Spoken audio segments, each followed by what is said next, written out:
गेली 30 वर्ष मी सामाजिक आणि राजकीय जीवनात आहे आणि जसं जमेल तसं समाजातील विविध घटकाची जेवढी कामं आपल्याला करता येतील तेवढी कामं करत आज इथपर्यंत आलो आहे। खरं तर स्वर्गीय गोपीनाथरावजी मुंडे साहेबांची आणि स्वर्गीय अण्णांचे संस्कारातून मी या ठिकाणी घडलो आहे।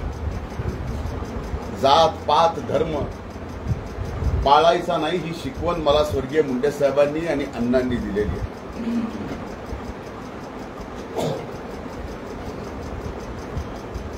मी कधीही कुणाची जात पाहून आजपर्यंत राजकारण केलेलं नाही। माझ्या स्वतःच्या ज्या जातीत मी जन्माला आलोय त्याच्यापेक्षा जास्त वेगवेगळ्या जातीतले माझे मित्र परिवार आणि माझे सहकारी आहेत। 2002 ला ज्यावेळेस मला पहिल्यांदा जिल्हा परिषदेच्या सदस्य म्हणून निवडून यायची संधी मिळाली आणि मी सभागृहात गेलो त्यावेळेस पहिल्या बैठकीत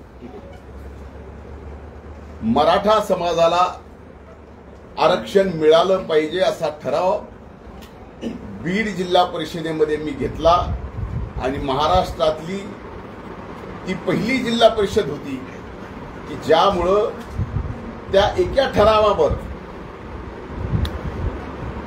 राज्यातील वेगवेगळ्या जिल्हा परिषद नगरपंचायत नगरपालिका महानगरपालिका पंचायत समिती ग्रामपंचायतीपर्यंत एक नवीन चळवळ उभी राहिली आणि मराठा आरक्षणाचे ठराव प्रत्येक ठिकाणी होऊ लागले। ज्या ज्या वेळेस या महाराष्ट्रात या परळीत मराठा समाजाच्या आरक्षण त्याची आंदोलनं झाली त्या प्रत्येक आंदोलनात मी स्वतः सहभागी होतो।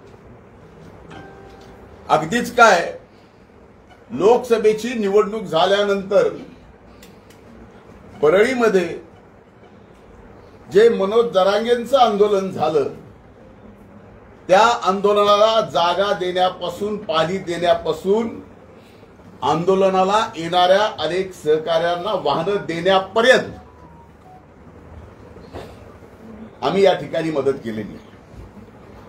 माझ्या सर्व सहकार्यांनी केली आहे।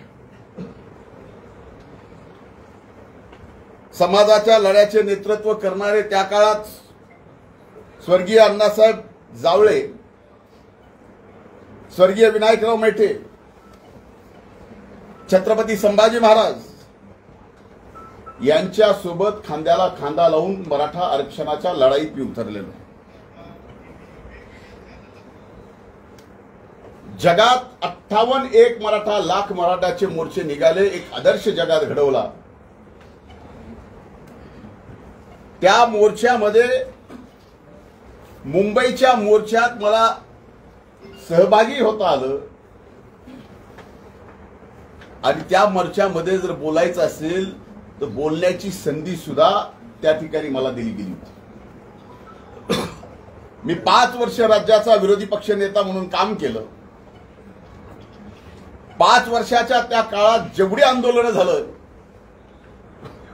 तेवढे दिवस मी सभागृह बंद केलं आणि नुसतं सभागृह बंद केलं नाही तर नरड्यातून रक्त पडेपर्यंत मराठा समाजाला आरक्षण मिळालं पाहिजे याच्यासाठी आवाज उठवला, सभागृहात उठवला आणि त्याचे पुरावे आजही विधिमंडळामध्ये विधिमंडळाच्या लायब्ररीत आहेत। आणखीन एक महत्वाची गोष्ट सांगतो। नगर जिल्ह्यामध्ये एक बलात्कार झाला होता कोपर्डीला। त्यावेळेस तिथे कुणीही गेलं नव्हतं। अल्पवयीन मुलीवर बलात्कार झाला। मी स्वतः पहिल्यांदा गेलो।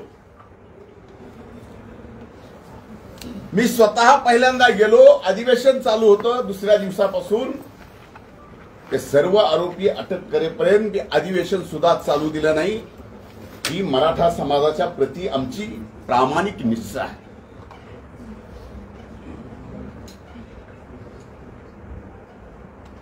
खरं तर मी ज्यावेळेस पालकमंत्री होतो आणि कुणबीचे प्रमाणपत्र देण्याचा निर्णय राज्य सरकारने घेतला, त्यावेळेस 80,000 कुणबीचे प्रमाणपत्र आपल्या या बीड जिल्ह्यात मिळालेले आहे. त्याचं रेकॉर्ड सुद्धा आहे, तेही आपण तपासून पाहू शकतो.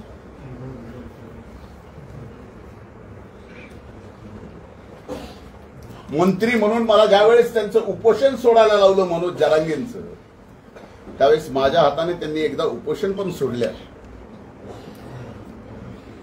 तसं माझं त्यांचं काही वैर नाही. जीवनामध्ये कधीच 17 तारखेची सभा सोडता मनोज जरांगेच्या विरोधात मी एका शब्दानेही बोललेलो नाही, एक आरोपही केला नाही. आणि अशा परिस्थितीमध्ये एकीकडे आपण सर्व समाजाला, 18 पगड जातीला, बहुजन समाजाला सोबत घेऊन जात असताना हा व्यक्ती कसाच आता आवरत नाही. म्हणून यालाच पूर्णपणानं राजकीय, सामाजिक एवढंच नाही तर मनोज जरांगेंना वाटतं की धनंजय मुंडे या पृथ्वी तलावरच नसावा.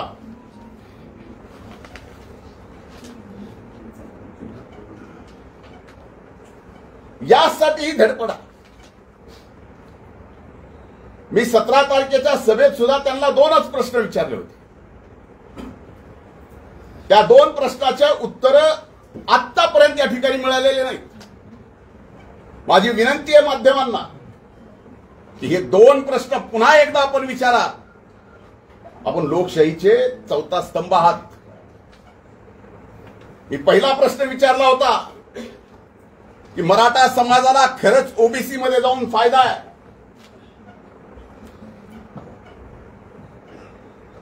का ईडब्ल्यूएस मध्ये जाऊन फायदा आहे, आणि याचं खरं भरं 12.5 कोटी जनतेच्या समोर त्यांनी यावं, आम्ही येतो.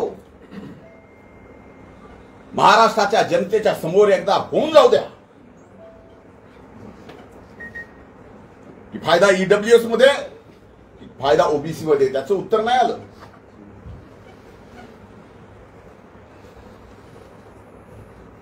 आणि दुसरी विनंती केली होती, तो ओबीसीचा एल्गार मेळावा होता. ओबीसीच्या आरक्षणाला धक्का लागणार नाही यासाठी होता. आणि त्यात मी विनंती केली होती की छत्रपती शिवाजी महाराजांनी स्वराज्यामध्ये त्या काळात जो गावगाडा उभा करून दिलेला आहे, जे गावकुस घालून दिलेलं आहे, आज मागच्या 2 वर्षापासून ते बिघडलंय. एका जातीचा मित्र दुसऱ्या जातीचा, हे मित्र आता मित्र राहिले नाही. 2 सख्खे भाऊ एका मायबापाचे लेकर जर विचार बदलले आणि एक जरांगेच्या विचाराचा असला तर त्या सख्खा भावाला सुद्धा सख्खा मानत नाही. अशी वाईट परिस्थिती या महाराष्ट्रात, शिवशाहू फुले आंबेडकरांच्या या महाराष्ट्रात, या पुरोगामी महाराष्ट्रात हे वातावरण कुणी तयार केलं. आणि त्या सभेत मी बोललो होतो की आता हे आपल्याला सर्वांना एकत्रित येऊन गावागावातला निर्माण झालेला सामाजिक तळा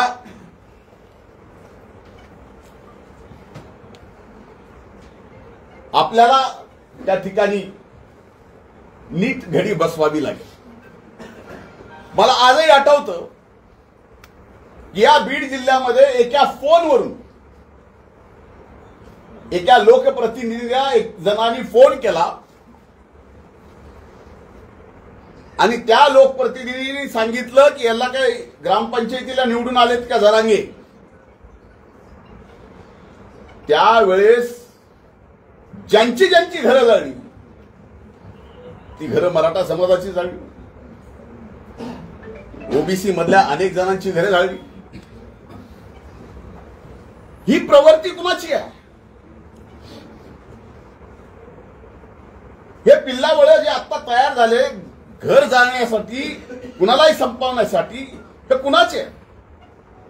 आम्ही तर असं केलं नाही. जर आम्हाला कुणी शिव्या जरी दिल्या तरी आम्ही गप्प बसतो.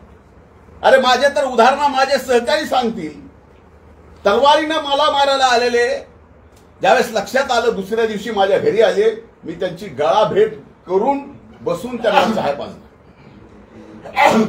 एवढे असंख्य उदाहरण आहेत. आणि आज मात्र जरांगेंनी माझ्या एकाच प्रश्नाचं उत्तर द्यावं, कधी आहे तुमची तयारी? ईडब्ल्यूएस मध्ये जास्त आरक्षण मिळतं का ओबीसी मध्ये जास्त आरक्षण मिळतं? तारीख तुम्ही सांगा, जागा तुम्ही सांगा. अख्खा महाराष्ट्र बघेल आणि एकदा दाखवून देऊ की ईडब्ल्यूएस मध्ये जास्त मिळतं का ओबीएस मध्ये जास्त मिळतं, ओबीसी मध्ये जास्त मिळतं. आणि आता मात्र मारहाणीच्या मारणाराच्या अशा पद्धत तुम्ही हक्यांना मारलं. मारामारीची प्रवृत्ती कुणाची आहे? तुम्ही वाघमाऱ्यांना मारलं, तुम्ही कर्नालला मारलं. असे किती उदाहरणं देऊ की तुम्ही एवढ्या सगळ्या लोकांना मारलं. आणि आता मात्र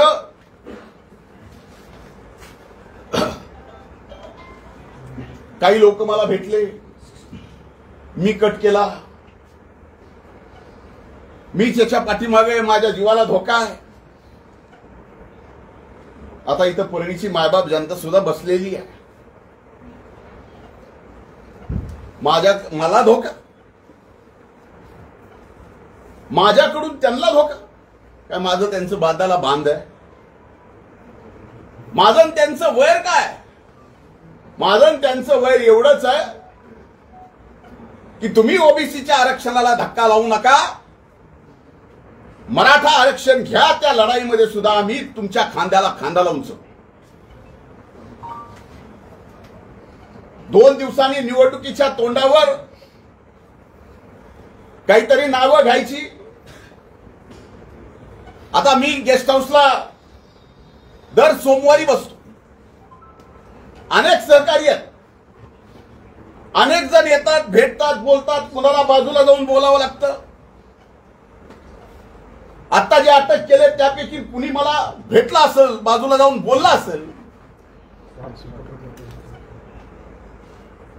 मी सामान्य सरळ माणूस आहे आणि भेटल्याने बाजूला बोलल्याने मला कळत नाही ह्याच्यात कुणी कसला कट रचला जातो का? त्यांना पाठवून ते त्यांचेच कार्यकर्ते ना, अटक झालेले कार्यकर्ते त्यांचेच, बोलणारे कार्यकर्ते त्यांचेच, कबुली जबाब देणारे कार्यकर्ते त्यांचेच. आणि आरोप मात्र पूर्ण माझ्यावर करतात. आणि अशा बाबतीत कट करण्याचं म्हणजे कम्प्लिटली मला माझ्या जीवनामध्ये एक मर्डरर म्हणून माझी इमेज अशा पद्धतीची ते तयार करतायत. याला कारण अनेक आहे. कारण मी एका सभेत दिलेले 2 समोर त्यांच्या प्रश्न उपस्थित केलेले, त्यांना स्टेजवर एकत्र येऊन बोलायची त्यांची तयारी. माझं तर म्हणणं आहे की या प्रकरणामध्ये आता महाराष्ट्र पोलिसांनी मनोज जरांगेंना धमकी आहे, मी त्यांना काही करायचा प्रयत्न करतोय, असं जर चाललं असेल तर माझी आजच्या या माध्यमातून, तुमच्या सर्वांच्या माध्यमातून मागणी आहे की या सर्व प्रकरणाची चौकशी ही आता महाराष्ट्र शासनानं नाही तर सीबीआयनीच केली पाहिजे. आणि याच्या पलीकडे जाऊन सांगतो, जर माझ्या मनात जरी असं पाप आलं असेल, कुणाला मारायचं, कुणाला थापड मारायची, कॅम्पिंग कुणाला काही करायचं, तर माझी ब्रेन मॅपिंग करा. माझ्या ब्रेन मॅपिंग सोबत जरांगेची करा, जे आता आरोपी पकडलेत त्यांचीही करा, आणि ब्रेन मॅपिंग सोबत नार्को टेस्ट सुद्धा करा. कोर्टाची अडचण येत असेल तर मी स्वतः वकील लावून आरोपीची जरांगेची आणि माझी कोर्टाकडून परवानगी घेऊन या ठिकाणी ब्रेन मॅपिंग आणि नार्कोची टेस्ट एकदा करू, म्हणजे लक्षात येईल खरं काय खोटं काय. उठायचं आणि एखाद्याला बदनाम करायचं आणि आमचं बोलणं मुख्यमंत्र्याची आयमाय काढायची, भुजबळांची आयमाय काढायची. आमची तर जपच आहे. पंकजा ताईला काय राहायचं बोलायचं, घरात इंग्रज आले होते. ही बोलायची पद्धत आहे का पुरुषाची?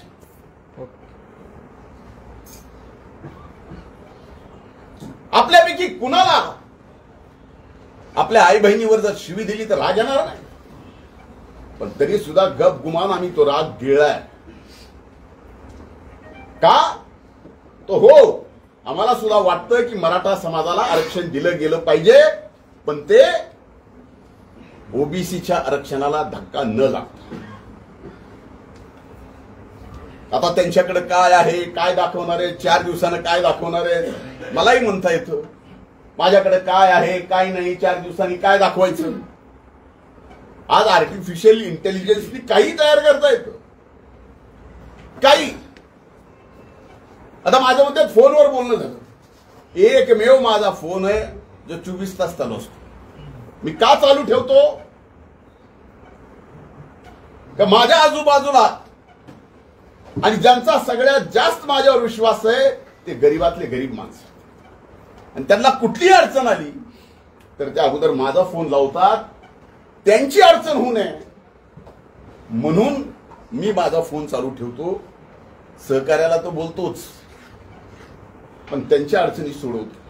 आता त्याच्यात जर मला कोणी फोन केला आणि बोलले तर याचा अर्थ त्या अर्थाने बोललो,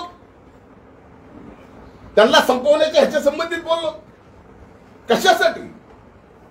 आणि ह्या सगळ्या गोष्टी मनोज जरांगेजी फार महागात पडणार आहे. कर्मा रिपीट्स. जेवढं तुम्ही खोटं कराल तेवढं खोटं तुमच्या विरोधात सुद्धा फिरेल, हे लक्षात ठेवा. आणि मला संपवायचं म्हणजे का?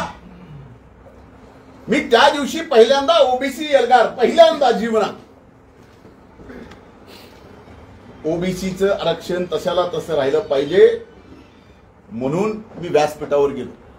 कारण बाकीच्यांनी तर मला लाता हाकलू बाहेर काढलं होतं. एका ठराविक जातीमधून हाकलू लाता मारून, म्हणून ओबीसीच्या व्यासपीठावर गेलो. ओबीसीच्या संरक्षणाला धक्का नाही लागला पाहिजे एवढं बोललो.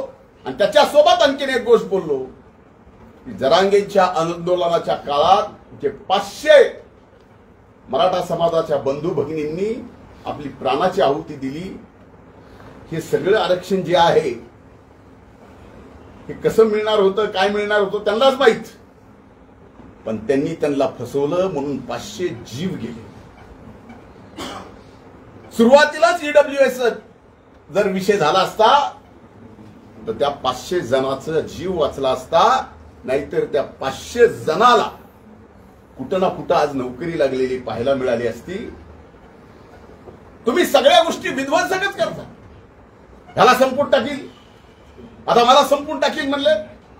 आता मला संपून टाकणं हे ऑन एअर जर मला धमकी देत असतील तर त्याचं काय करणार? मुख्यमंत्र्याला संपून टाकील हे ऑन एअर जर धमकी देत असतील त्याला याला कायदा नाही आहे. मग कायदा असला तर हे सरकार कायदा ते का वापरत नाही हा माझा प्रश्न. आणि राहिलं जरांगे साहेब, माझ्या जीवन मरणाचा प्रश्न, माझं जीवन मरण जे आहे ते गरीबातल्या गरीब माणसाला मोठं करण्यासाठी, आणि याच्यात माझ्यासारख्याचा जीव गेला तरी परवडत नाही. आणि त्याच्या प्रेसमध्ये वारंवार मी मराठा समाजाला सांगतोय काही करू नका, मराठा समाजाला काय करू सांगतोय काही करू नका, म्हणजे काही करावं म्हणून तो आदेश होता का काही करू नये म्हणून तो आदेश होता? हे आता अति झालंय, एवढं अति झालंय. त्यांनीच त्यांची माणसं पाठवायची, कुणाकडून तरी ओळखी करून घ्यायच्या, ओळख झाली की फोटो काढायचा, फोन करायचा. आम्ही आपल्या कामात, आम्ही काय फोनवर असं कधीच कुठलं बोललेलं नाही. होऊ दे ना एकदा, जे व्हायचंय ते. याला ब्रेन मॅपिंग, नार्को आणि सीबीआय. आणि मी माननीय मुख्यमंत्र्याला आज या प्रेस कॉन्फरन्स म्हणून विनंती करतोय की काहीही करून या प्रकरणाची चौकशी सीबीआय कडेच गेली पाहिजे. त्याच्याशिवाय आता हा धनंजय मुंडेही स्वस्थ बसणार नाही आणि स्वस्थ बसू देणार पण नाही. आमच्या सारख्याला संपवलं निघाल. केले काय? आरक्षणाची बाजू घेतली. 25 वर्ष लढलो आणि 25 वर्ष आरक्षणासाठी लढल्यानंतर आज एका व्यक्तीच्या प्रवृत्तीमुळे माझ्यावर ही वेळ आली. त्यांच्या विरोधात कुणी बोललं, हक्के बोलले की हक्केला मार, वाघमारे बोलले की वाघमारेला मार, करणार बोलले की करणारला मार. दादागिरी कुणाची आहे? समाजामध्ये अंतर कुणी पाडलं? अंतर्वेलीतूनच पडलं ना. त्यामुळे अशा खोट्या नाट्या केसेस करून तुम्हाला जर वाटत असेल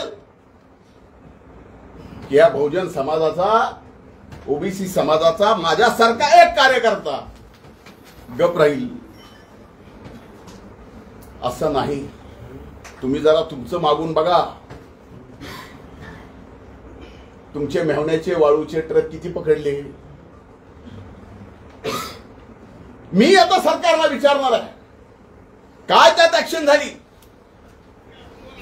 एका सामान्य साधा जर एखादा वाळूचा व्यावसायिक असेल त्याला एनपीडीए मध्ये घालतात. यांची यादी सरकारला देऊन सरकारने काय केलं हेही मला विचारावं लागणार आहे. पण माझ्या आई वडिलांनी कुणाला असं पुढे करून आणि तसं पुढे करून कुणाला संपवायचं कधीच कुणाला शिकवलेलं नाही. माझं तोंड वैद्यनाथाच्या प्रभूकडे आहे. पण विनाकारण असले खोटारडे, ज्याला काही अर्थ नाही, असे आरोप तुम्ही माझ्यावर करून समाजात संपवायचा प्रयत्न कराल, जीवनातून उठवायचा प्रयत्न कराल. जरांगे असं करू नका. आपलं वैर काय? एक लढाई आहे. तुम्ही ओबीसीचं घेऊ नका. तुम्हाला जे पाहिजे ते ईडब्ल्यूएस मधून घ्या किंवा आणखीन कुठलं घ्यायचंय ते घ्या. ते 10% सुद्धा टिकलं राज्य सरकारने दिल्यानं. आता त्या आरक्षणावर बोलत नाहीत. त्यांना आता शेतकरी नेता व्हायचा. त्यांच्या दृष्टीने आता 500 मराठा समाजाचे बंधू भगिनी गेल्या, त्याचं दुःख नाही आहे. त्यांना नसलं तरी आम्हाला आहे, सरकारलाही आहे. पण अशी थोतांडगिरी करू नका. तुम्हाला एका समाजाने डोक्यावर घेतलंय. आजही त्या समाजाला वाटतं की आपलं काहीतरी चांगलं होईल. समाजाला वाटतं, मला नाही. आणि कृपा करून मी जे 2 प्रश्न विचारलेत, कधी, कुठं, कसं, या एकदा समोर. ओबीसी का ईडब्ल्यूसी? तुम्ही तर आता ओबीसीला मारता म्हणला. ते म्हणले धन्याचं बीज ठेवायचं नाही. ही धमकी नाही. ऑन इयर धनंजय मुंडेचं बीज सुद्धा ठेवायचं नाही. ऑन इयर धमकी कुणाला दिली? वंजारी जातीचं बीज सुद्धा ठेवायचं नाही. एका जातीला ऑन इयर धमकी कुणी दिली?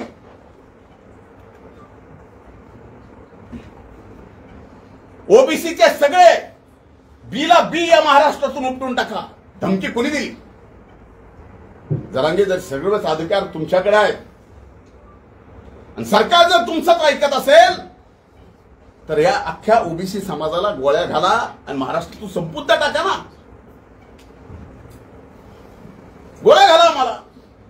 संपून टाका.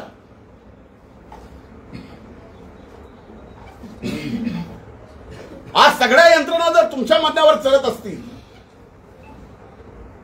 तर हेही काही सोपं नाहीत. आम्हाला संपून टाका. फक्त तुम्ही राहा.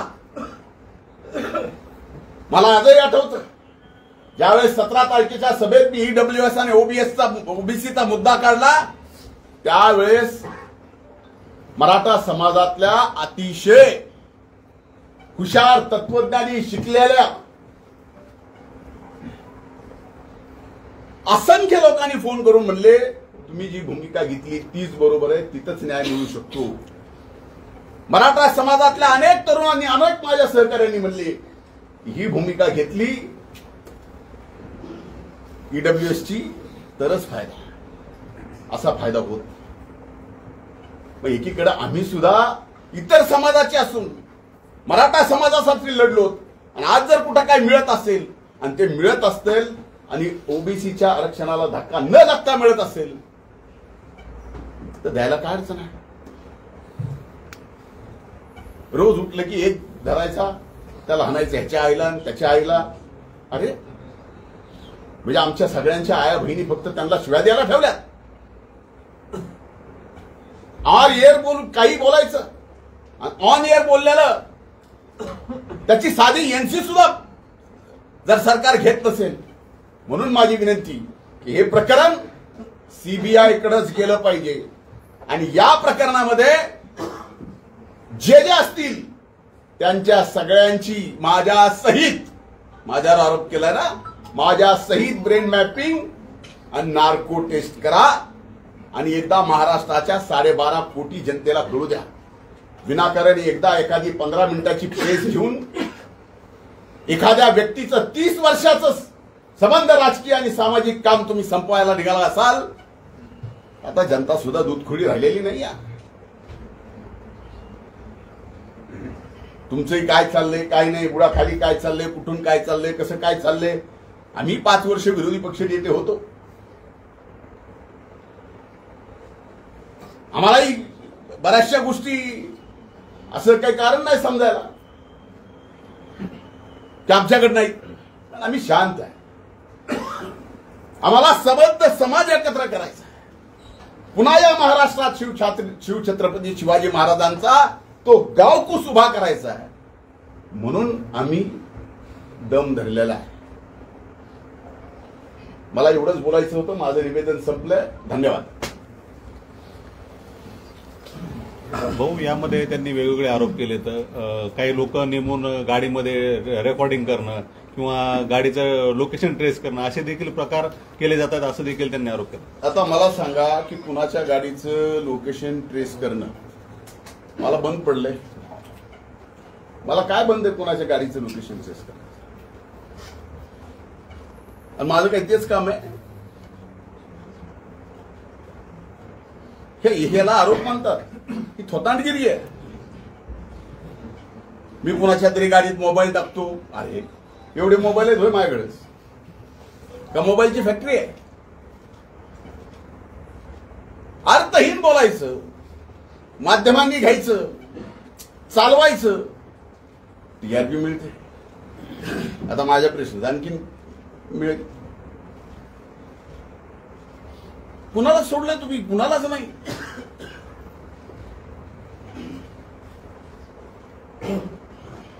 बाकी ते खुनेच्या घरावरती आता हल्ला झाला. आता थोड्या वेळापूर्वी खुनेच्या घरावरती हल्ला, आरोपीच्या घरावरती हल्ला. मला माहित नाही, मी काय ऐकलं ना. आता तुमच्याकडनंच मी सुरेश ऐकतोय. पण हे त्यांचे कार्यकर्ते असतील तर हे नेमकं जाणून बुजून कारस्थान केलं जाते का? आता हे बघा, एक लक्षात घ्या, खुने त्यांचेच, गरुड त्यांचाच, सगळे आरोप त्यांचेच. बरोबर आहे. तेच आरोप करणार, तेच सांगणार, सगळं तर त्यांचं आहे. आता खुनेच्या तुम्ही म्हणताय तसं, मी तर माझ्याकडे बातमी नाही, तुम्ही म्हणताय तसं जर खुनेच्या घरावर हल्ला झाला असेल तर ते सुद्धा त्यांच्याच लोकांनी केला असेल आणि पुन्हा आमची नावं घ्यायची. म्हणून मी म्हणलंय की हा तपास पूर्णपणानं सीबीआयकडे दिला गेला पाहिजे. काही जरी म्हणलं, 1 मिनिट माननीय मुख्यमंत्र्याला या बोलण्याचं वाईट वाटेल, पण इथली पोलीस यंत्रणा कुठल्याही जाती धर्माची असो, यांना घाबरून आहे. म्हणून करते करविते ह्या सगळ्या गोष्टीचे तेच आहे. गंगाधर कालकुटे यांना डुकरासारखं धरून नेऊन मारू अशा पद्धतीचा जो दादा गरड नावाचा जो कार्यकर्ता आहे, त्यांनी तुम्ही धमकी दिल्याचं सांगतोय. कार्यकर्ता कबुली सुद्धा मी धमकी दिली? अरे गंगाधर माझा चांगला मित्र आहे. आता एवढी मैत्री की सांगू का, मैत्रीचा खुलासा करू? त्या सभेत मी बोललो होतो, त्या सभेत मी बोललो होतो की एका माझ्या मित्रांनी 1:45 वाजता मला फोन केला, तू सभेला येणार आहेस का? आठवतं का सुरेश? हो. मी त्यावेळेस त्याला म्हणलं काय नक्की नाही बाबा, काय भुजबळ साहेब कसे येते त्याच्यावरती माझं ठरणार आहे. नाही म्हणले, तुम्ही येणार नसाल तर आम्ही गोंधळ करायचा ठरविला. ते रेकॉर्ड माझ्याकडे आहे.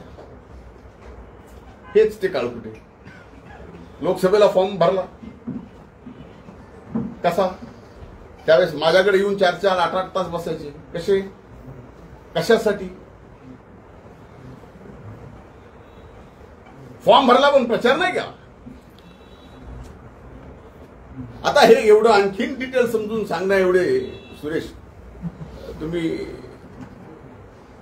स्थानिक स्वराज्य संस्थांची आता आचारसंहिता लागली, नगरपालिकेची आचारसंहिता लागली आणि त्यानंतरच हा सगळा प्रकार झाला. आता तुम्हाला याच्यातनं तरी काहीतरी समजावं की हे कशासाठी चाललंय, आणि सगळ्यांचाच टार्गेट फक्त धनंजय मुंडे का? एवढ्या जणांना आवरण आहे का काय? मी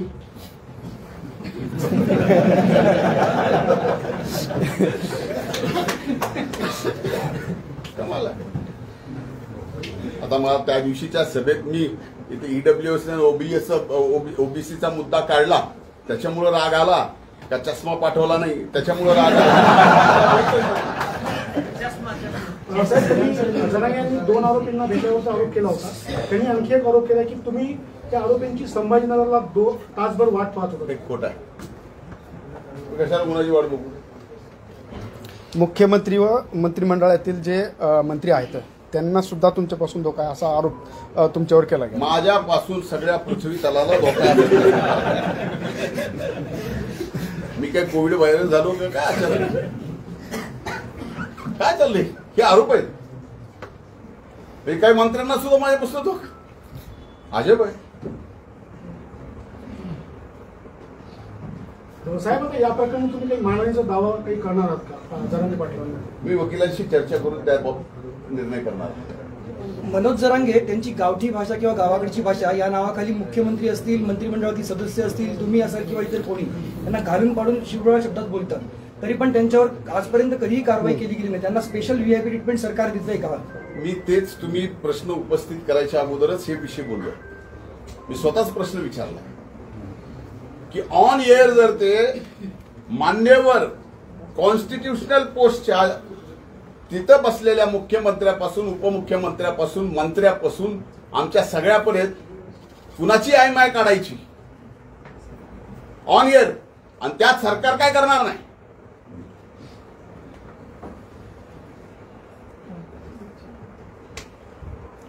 आम्ही काय एवढे बुळे नाही या सगळ्या गोष्टी न समजायला. मंत्रालयामध्ये 75% हे बंजारा समाजाचे अधिकारी चांगले आहेत, पण 25% अधिकारी हे तुमच्या ऐकण्याचे आहेत असा जरांगे पाटलांचा. मला 75%ला तरी चांगले म्हणले, त्यांचे त्याबद्दल आभार.